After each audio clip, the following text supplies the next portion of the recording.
Elizabeth, thank you. Vice President Kamala Harris landed in southeast Wisconsin this afternoon, where she spoke at an electronics manufacturing plant in Pleasant Prairie in Kenosha County.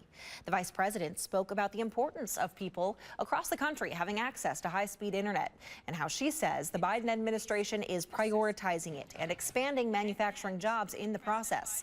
Vice President Harris also mentioned the creation of new jobs right here in Madison under their guidance. Jobs for the laborers who will upgrade 6 bridges along John Nolan Drive in Madison, where I once lived, by the way. I did. I've got some Wisconsin cred.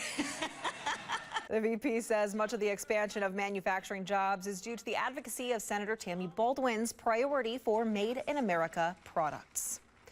In response to the vice president's visit, the Republican Party of Wisconsin called it nothing more than a failed attempt at damage control, saying, quote, Wisconsin households know that Bidenomics is more than they can afford. The sales pitch won't land for Wisconsin families who are worried about decreasing real wages, the humanitarian crisis at the border, rampant crime, and disarray overseas, end quote.